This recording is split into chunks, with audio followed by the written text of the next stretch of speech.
the good old days, how many of us have heard maybe a parent or grandparent recite that phrase? I'm sure I know I have. Little did we know they were displaying a psychological phenomenon. Our lives revolve around our memories. Ironically, did you know that those very memories could be playing tricks on us? Rosy Retrospection is a reminder that our fondest memories may not always be what they seem. After gathering information from studies and experts on this subject, I prepared an overview of my gleanings to share with you all. Rosy Retrospection can present positives and pitfalls in our realities. We will examine this the two-edged sword outcomes of this bias that can have on our past and present life. So to begin, let's examine what this term means.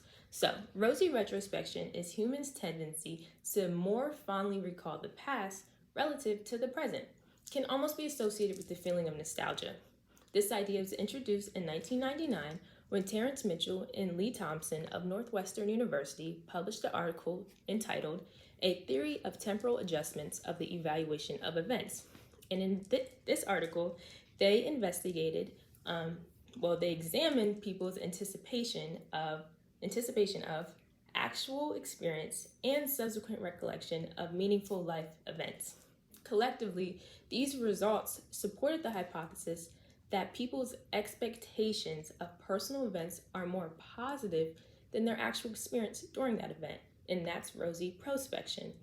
And the subsequent recollection of these events are more positive than the actual event itself, and that is rosy retrospection, which we are talking about today.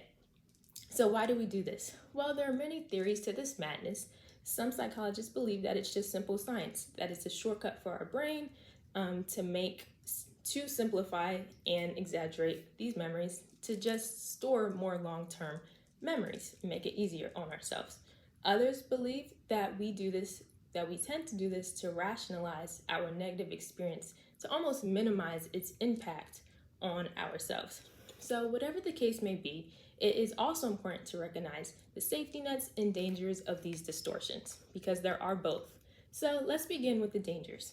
So one major pitfall of rosy retrospection is the misattribution of emotions associated with these memories. So I'm sure we have all seen a Pixar movie or Disney movie where the main character is recollecting on some past event, maybe looking in a photo album, such as in the movie Up. Carl is looking back in his adventure book with his late wife Ellie that they created together, and it comprised of photos such as happy photos such as their wedding day.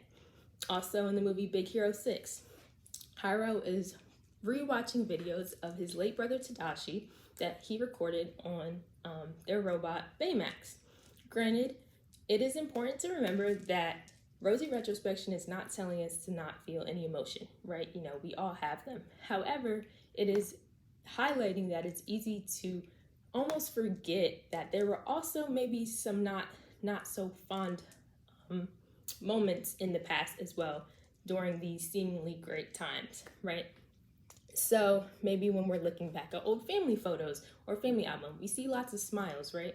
But sometimes we can almost forget that maybe that same day, maybe our car broke down, or maybe, we didn't get such great news.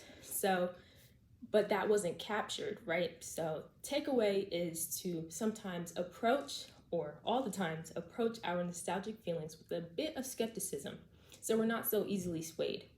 Not only can this affect us individually, but systematically or a whole as well. In society, we know it's easy to fall into this thing called groupthink, right? We're all familiar with it. And when one person shares a belief, it just takes a couple more and it can almost disguise itself as a fact when it's really an opinion. For example, this happens in politics. Who remembers the slogan, "Make America Great Again"? That phrase insinuates that America was better back then, specifically pointing to the 40s and 50s era. What made it so great?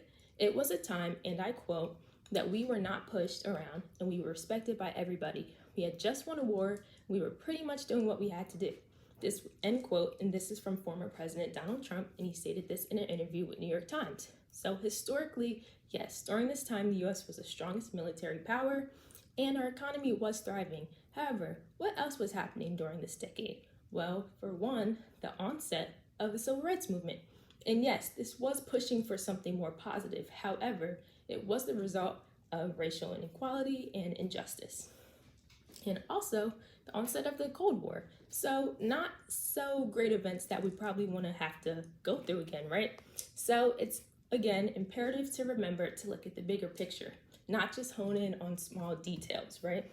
We want to look at all the facts so we're not so easily swayed by our mind, by society, maybe even our president.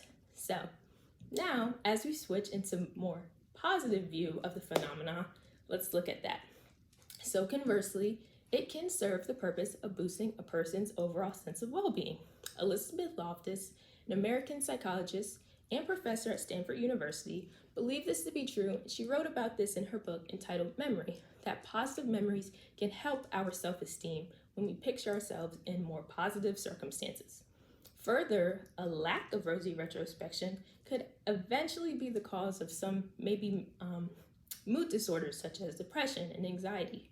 Why? Well, according to Mark Travers, American psychologist who degrees from Cornell University and University of Colorado Boulder, he stated that those who suffer from these disorders tend to remember negative experiences more than the positive ones.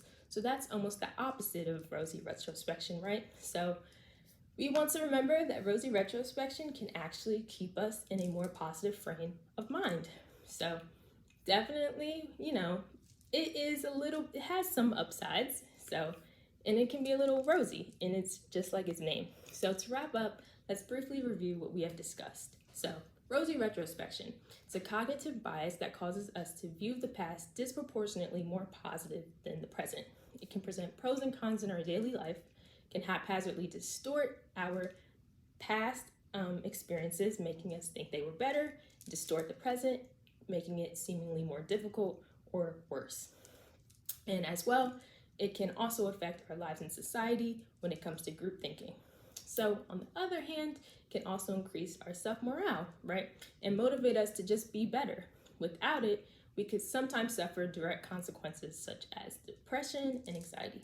So it is up to us, the ball is in our court, to assess when it's appropriate to allow rosy retrospection to do its thing or for us to take that control back. So as we get older and experience life, it's not wrong to reflect on our past, the good and the bad. However, it is a good reminder is to always remember to smell the roses now. Before we may say, the good old days, remember that there are still many more good days to come.